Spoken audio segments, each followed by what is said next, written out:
ब्रजवासियों को समझाया सज्जनों, उसी कुरुक्षेत्र में भगवान की जो 8 पटरानी थी, उनने मन में सोचा कि राधा आई है, क्योंकि भगवान जितना राधा को चाहते थे सज्जनों, उतना संसार में किसी को नहीं चाहते थे। 8 पटरानियों को पता पड़ा कि राधा रानी आई हैं, तो राधा रानी के लिए मिलने के लिए सज्जनों जैसी 8 पटरानी गई हैं और गर्म करके दूध लेकर गई राधा रानी को पिलाने के लिए। आज जैसी 8 पटरानी राधा रानी के पास में गई हैं और राधा रानी जाने के बाद तुरंत राधा रानी को प्रणाम किया, और राधा रानी को प्रणाम करने के बाद भगवान की पटरानी कहती है, राधा आपके लिए द्वारकाधीश ने दूध भेजा है। राधा रानी से बस यही बात कहा था कि द्वारकाधीश ने आपको दूध पीने के लिए भेजा है। तो राधा रानी ने तुरंत सज्जनों गिलास लिया और गर्म दूध को ही राधा रानी पी गई। 8 पटरानी सज्जनों लौट के गई हैं और 8 पटरानी ने जाकर देखा कि भगवान के चरणों में सज्जनों छाले पड़े हैं।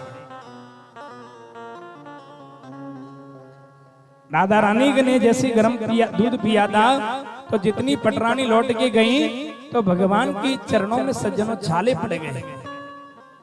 अब तो भगवान की रुक्मिणी कहने लगी, महाराज आप कहीं गए नहीं हैं, आप घर से बाहर गए नहीं हैं, वो आपके पैरों में छाले कहां से?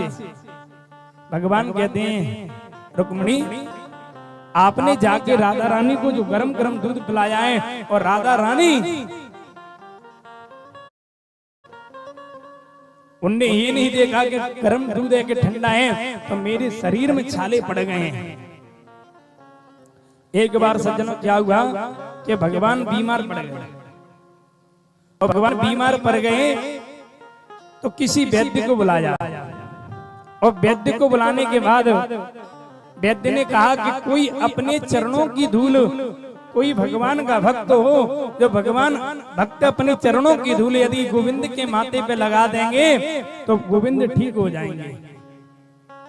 सज्जनों सभी गए, कोई किसी के यहाँ लिए जाता है, कोई किसी के लिए यहाँ जाता है, पर कोई भगवान के चरणों पे मस्तक पे धूल लगाने के लिए तैयार नहीं होता है।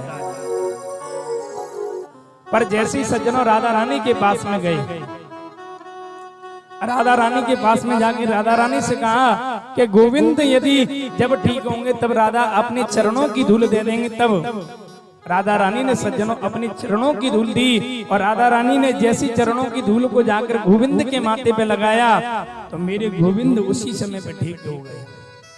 आइए हम राधा को प्रणाम